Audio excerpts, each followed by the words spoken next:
আসসালামু আলাইকুম। Hello everyone, আজকে আমি আপনাদেরকে তৈরি করে দেখাবো ডিমের কোরমা। খুবই সহজ পদ্ধতিতে আমি রান্না করেছি। আশা করছি আপনাদের রেসিপিটি অনেক ভালো লাগবে।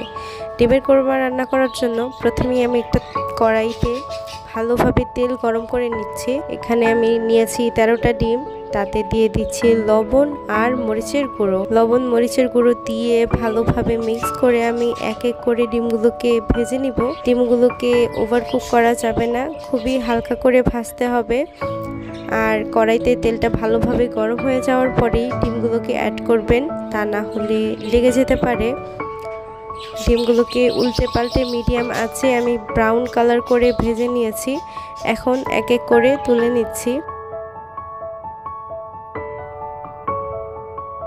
একই তেলে আধা কাপ পেঁয়াজ কুচি দিয়ে ভালোভাবে নেড়ে চেড়ে নিব। এটাকে ব্রাউন কালার করতে হবে না, হালকা সতে হয়ে এলেই এতে 1 চা চামচ আদা রসুন বাটা দিয়ে দিচ্ছি। আদা রসুন বাটা ভালোভাবে মিক্স করে তেলের সাথে ভালো করে ভেজে নিতে হবে। সাথে আমি অল্প করে পানিও দিয়ে নিয়েছি যাতে এটা ভালোভাবে মিক্স হয়ে যায়। এবং অ্যাড করছি বাদাম বাটা। এখানে আমি চীনা বাদাম আর কাঠবাদাম ইউজ করেছি। বাদাম বাটা দিয়ে আরেকটু পানি দিয়ে ভালোভাবে মশলাগুলোকে কষিয়ে নিব।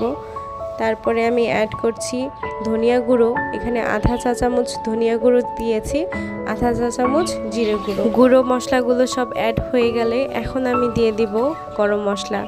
দিয়েছি তেজপাতা, দারচিনি আর এলাচ। এখানে আমি সব দুইটা করে ইউজ করেছি, আপনারা আপনাদের টেস্ট অনুযায়ী ব্যবহার করবেন। তারপরে দিয়ে দিয়েছি আধা চা চামচ মরিচের গুঁড়ো। মরিচের গুঁড়োটা আমি কালারের জন্য ইউজ করছি, এতে সুন্দর একটা কালার আসে, দেখতে ভালোই লাগে। সবগুলো মশলাকে তেলের সাথে ভালোভাবে কষিয়ে নিতে হবে। মশলা যত ভালো করে কষাবেন ফ্লেভার তত ভালো আসবে তরকারির। এতে আমি দিয়ে দিচ্ছি ডিমগুলোকে দিয়েও ভালোভাবে আমি মশলার সাথে কষিয়ে নেব। কষানোর এক পর্যায়ে অ্যাড করে দিব পরিমাণ মতো লবণ। প্রায় 4 থেকে 5 মিনিটের মতো ডিমগুলোকে ভালোভাবে কষিয়ে এই পর্যায়ে অ্যাড করছি 1 কাপ দুধ।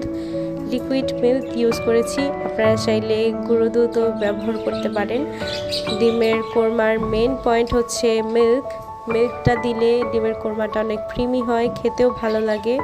সাথে আমি ফ্লেভারের জন্য কিছু কাঁচামরিচ আর চিনি অ্যাড করছি। কোরমাটা বলক চলে এলে এ পর্যায়ে দিয়ে দিচ্ছি অল্প পরিমাণে কেওড়া জল। ব্যাস তৈরি হয়ে গেল মজাদার ডিমের কোরমা। নামানোর আগে আমি কিছু পরিমাণে পেঁয়াজের বেরেস্তা দিয়ে দিচ্ছি, এতে ফ্লেভারটা খুবই ভালো আসে। সাথে দিয়ে দিব 2 চা চামচ ঘি।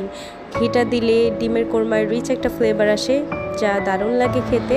অল্প উপকরণে মজাদার ডিমের কোরমার রেসিপিটি আজকে আমি আপনাদের সাথে শেয়ার করলাম। আমার রেসিপিটি কেমন লেগেছে অবশ্যই কমেন্ট করে জানাবেন। আর আমার পেজের সাথে থাকার অনুরোধ জানিয়ে আজকে বিদায় নিচ্ছি। আল্লাহ হাফেজ।